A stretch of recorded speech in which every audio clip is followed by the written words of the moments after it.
topic for today is about locomotor, non-locomotor, and manipulative movements. What is locomotor movements? Locomotor movements are physical actions that move the body from one place to another, such as walking, running, jumping, hopping, skipping, leaping, sliding, and galloping. These movements are fundamental motor skills essential for physical activity and coordination.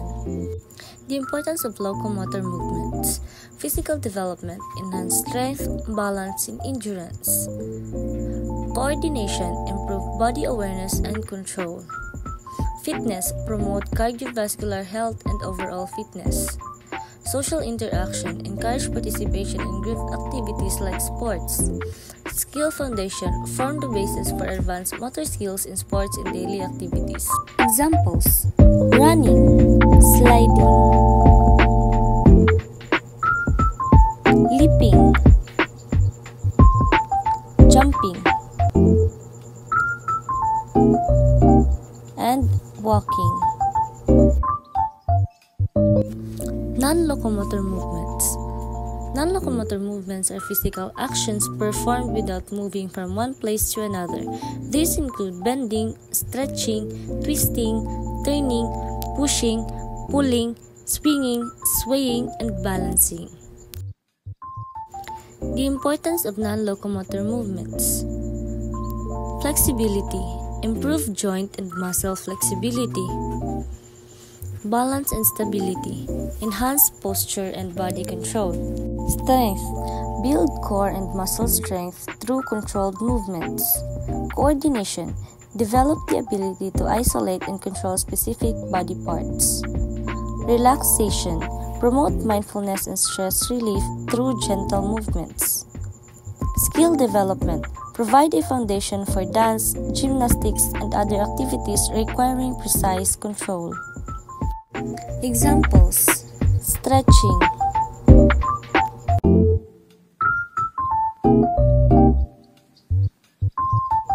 extending,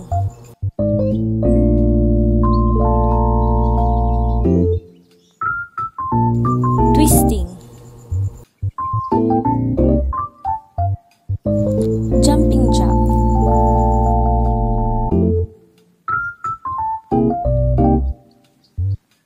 and rotating. And lastly, manipulative movements. Manipulative movements involve using the hands, feet, or other body parts to handle, control, or manipulate objects. Examples include throwing, catching, kicking, striking, dribbling, rolling, and hitting. The importance of manipulative movements: hand-eye coordination, improve precision and timing. Build fine and gross motor skills. Enhance muscular strength and control.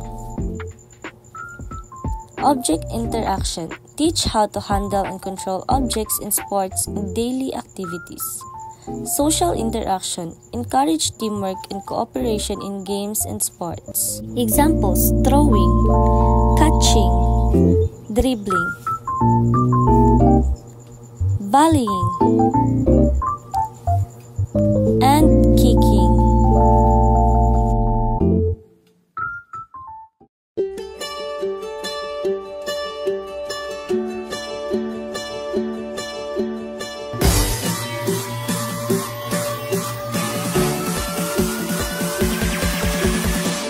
Lahat tayo'y mayroong pagkakaiba. Sa tingin pa lang ay makikita na iba't ibang kagustuhan, ngunit isang patutunguhan.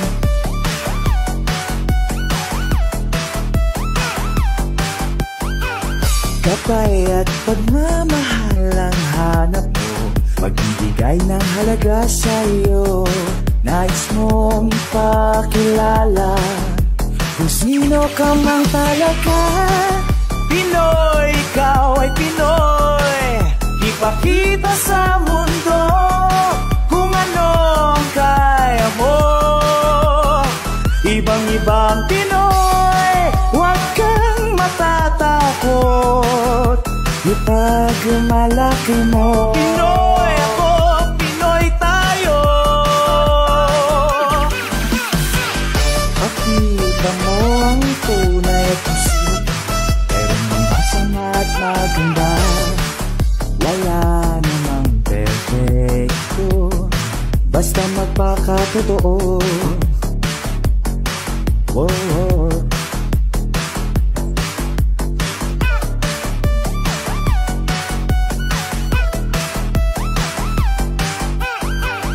Kapay at pagmamahal ang hanap mo, magbibigay ng halaga sa'yo. Nais mong pakilala kung sino ka man talaga. Pinoy, ikaw ay Pinoy. Ipakita sa mundo kung ano ang kaya mo. Ibang-ibang Pinoy, huwag kang matatakot. Ipagmalaki mo. Pinoy ako, Pinoy tayo. Talagang ganyan ang buhay, dapat ka nang masanay. Wala ring mangyayari kung laging nakikibagay. Ipakilala ang iyong sarili, ano man sa'yo'y mangyayari, ang lagi mong iisipin, kayang-kayang gawin. Pinoy, ikaw ay Pinoy. Ipakita sa mundo kung ano ang kaya mo. Ibang-ibang Pinoy, huwag kang matatakot.